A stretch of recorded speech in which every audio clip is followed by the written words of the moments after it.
Gagawa tayo ng creamy, smooth at super yum na leche flan. And yes, eto po ay no bake. Eto ay recipe ng nanay ko. Eto talaga ang ginagawa niyang negosyo tuwing Pasko at New Year. Maraming version ang paggawa ng leche flan. Eto naman ang version niya. So subok na talaga yung recipe niya. Kaya masaya ako dahil binigyan niya tayo ng recipe. Ayan, tikman natin.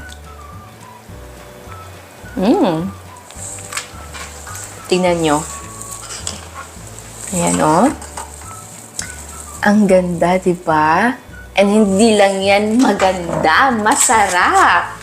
Super creamy. Ay, no. Okay, sabi ko nga, ang recipe na gagamitin natin ay sa mother ko, sa nanay ko. So, susundin natin kung ano yung ginagamit niya na brand at proseso ng paggawa ng leche flan niya. So, sa condensed milk natin ay meron tayong Liberty na brand. Tapos, sa evaporated milk naman natin ay Angel. So, ayan siya. So, una natin gagawin ay i-separate natin yung egg white sa egg yolk. So, syempre, first ay i-crack natin yung egg. Dahan-dahan natin buksan para ma-separate natin ang egg white sa ating egg yolk. So, ito yung isang paraan sa pag-separate. Pero kahit anong paraan pwede kung saan kayo komportable. And pwede din na scoop out mo yung egg yolk gamit ang malinis na kamay. Or pwedeng gumamit ng sandok na may maliit na butas. Tapos ay ilagay natin lahat ng egg yolk sa separate na bowl. At i-continue lang natin ang pag-separate ng ating egg whites at egg yolks. At kung may plano kayong gawing mirang ang egg whites, siguraduhin na walang nakahalong egg yolks kahit konti. So, eto na ang ating mga egg yolks. Ngayon naman ay lagyan natin ng whole eggs. And then, i-mix na muna natin to. Kung wala kayong mixer, pwede naman na wire whisk.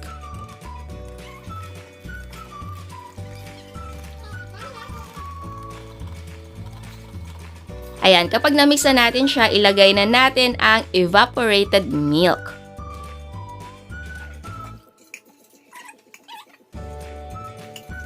At isabay na din natin ang condensed milk.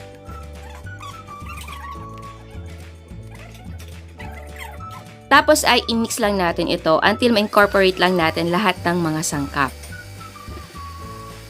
And syempre, huwag kalimutan maglagay ng vanilla essence. Ang brand po nito ay Nico. And yes, pwedeng gumamit ng ibang brand nito. And kung gusto mo ng lemon extract, pwede din.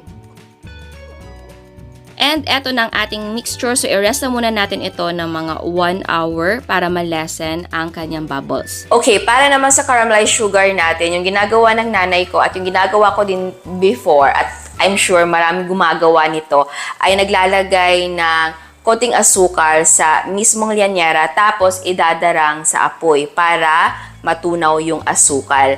Pero ngayon ang gagawin natin ay magtutunaw tayo ng maraming asukal na may tubig. Tapos lagyan natin ng konting suka para hindi siya mag-crystallize. For me, mas maganda yung ganun para mas mabilis yung pag-caramelize natin ng asukal. Kasi kapag isa-isahin natin sa lanyera, tapos marami yung gagawin mo, nakakapagod siya, masakit sa paa. And diba, mas mainit yon, mainit sa kamay, mainit sa muka. Nakakapagod talaga yung ganun na way, yung isa-isahin mo yung lanyera. Lalo na kapag, yun nga, marami yung gagawin mo. 4 cups ng asukal ang tutunawin natin, pero 2 cups na muna ang uunahin ko dahil kapag madali kasi siyang lumapot. So, para mas madali kong makontrol yung paglagay ng caramelized sugar sa ating mga lianera, 2 cups na muna ng asukal. Tapos ay magtutunaw or magka-caramelize again tayo ng mixture. So, ayan yung ating white sugar. Lagyan natin ng konting white vinegar. At lagyan natin ng tubig. Haluin natin to para basa lahat ng grano ng asukal. Tapos ay buksan natin ang apoy at hayaan natin ito. So wag mo na siyang i-mix ha. Matutunaw yung ating asukal over medium heat. Mapapansin mo yan mamaya dahil kukulo yan. Tapos paunti-unting matutunaw yung asukal. And ayan, after a few minutes, eto na siya. And mamaya-maya ay magbabago na ang kulay. Again, wag mo siyang haluin, hayaan mo lang. And after a few more minutes, eto na siya. Amber na ang kulay, pero kung gusto nyo na mas darker, pwede pang lutuin ng konti. Pero wag na super dark dahil mapait na yon. At habang mainit pa, i-divide na natin ang caramelized sugar into 9 equal parts. Pagkatapos mo i-divide yan, ay magtutunaw ako ulit ng sugar. Dahil sapat lang yan sa 9 na llanera. So kulang pa tayo ng 9 pieces dahil 18 na leche flan ang gagawin natin. And ayan, kompleto na. Ngayon naman ay i-divide natin ang leche flan mixture into 18 equal parts. And yes, kung gusto nyo na makapal ang leche flan, ay pwede naman na punuin ang llanera. Lalo na kung pambahay lang naman. Pero kung ibebenta mo, syempre mahal na yung price. Baka hindi na-afford ng customer. But again, depende naman yan sa market mo. Kung willing ang mga customer nyo na magbayad ng ganyang price, walang problema. Tapos ay takpan natin ng aluminum foil.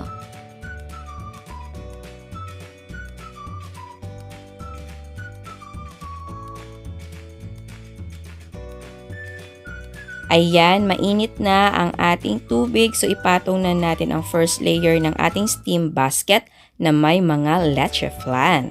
Ito naman ang second layer ng ating steam basket. Maglagay na tayo ng leche flan dito. So, i-arrange lang natin yung ating mga llanera. And kung hindi na kasya, ay pwede naman na ipatong sa first layer ng llanera.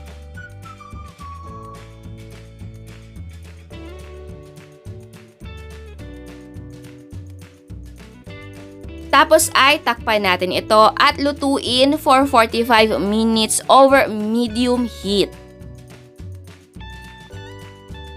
And after 45 minutes, pwede mo siyang i-check. Kuha tayo ng isa, tapos kapag i-shake mo siya, nag-jiggle yung gitna. And para sure, tusukin natin sa toothpick. Ayan, so hindi na siya liquid, diba? So luto na yan. So hanguin na natin lahat at tanggalin ang mga aluminum foil. And ayan sila, ang ganda. So wag mo muna itaob yan ha, dahil mainit pa. Dahil kapag pinilit mo yan na tanggalin, mawawasak yan. So hayaan na muna natin yang lumamig. And pwede din kapag malamig na, pwede mo idiretso sa chiller at bukas mo na siya ilagay sa mga container. Ayan, malamig na ang leche flan. So gamit ang knife ay scrape natin ang gilid. And para naman sa container ay clear packs ang gagamitin ko. Ayan, so itaob natin ang leche flan dito sa ating container. And voila, eto na siya. Tapos ay ilagay sa chiller dahil mas masarap kapag malamig. Pero ako, mas gusto ko sa freezer. I-try nyo lang kahit 1 hour sa freezer. For me kasi mas nai-enhance yung lasa at texture niya. Ayan, so tikman natin. Ito nga pala yung na-scoop or na-cut natin dito sa ating leche flan kanina, di ba? Nakita ko sa inyo kanina kung gaano ka smooth and ka-creamy yung ating leche flan. So, eto siya. Actually, tikman ko na siya. Pero para sa inyo, at gusto ko naman tikman ulit. Naglagay ko sa freezer. So, tignan nyo ang texture ng ating caramelized sugar galing sa freezer. Thick siya. Parang siyang honey or parang syrup na yung dating talaga niya. So, ayan. Tikman natin. Ayan.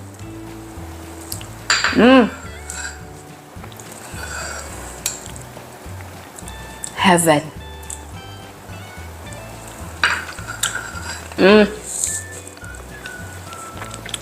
Okay. Tikman natin yung sa chiller lang. Ayan. Oh my gosh. Ay, sana nandito kayo. Gustong-gusto ko na matikman nyo. Super yum talaga.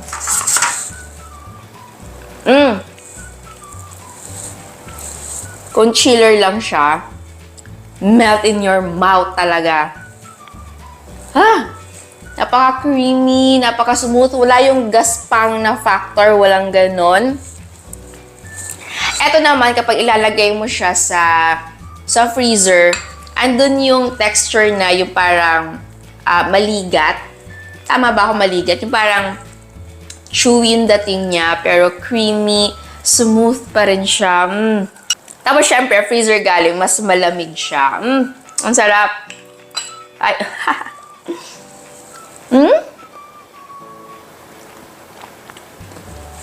Subukan nyo ilagay sa freezer, talagang parang Brazo de Mercedes kapag sa chiller mo inilagay, malambot na malamig, ganun lang yung dating niya. Pero kapag sa freezer mo ilagay yung Brazo de Mercedes, yun din, para siya may pagka-chewy, na malambot pa rin siya, and mas gusto ko siya, mas prefer ko yung ganun. So, eto naman, kahit ano sa dalawa, pero mas type ko yung galing sa freezer. Ay, nako, sana nandito kayo pagsaluhan natin tong leche flan ng nanay ko na recipe. Ang sarap. Yan. Ay, nako. Kung hindi lang talaga kasalanan, ang ubusin to lahat. Ay, di ba? Kahit napaka-luma, napaka-classic ng leche flan, wala talagang tatalo sa kanya. So, ginawa ko to dahil gustong-gusto ko yung leche flan ng nanay ko. Dahil nga, mas marami yung egg yolks. Meron man tayong inilagay na whole eggs, pero mas marami talaga yung egg yolks. And kung nakita nyo yung version ko ng leche flan, talagang whole eggs talaga yun. Nasasayangan ako sa egg whites. So, kung gumawa ako, whole eggs talaga.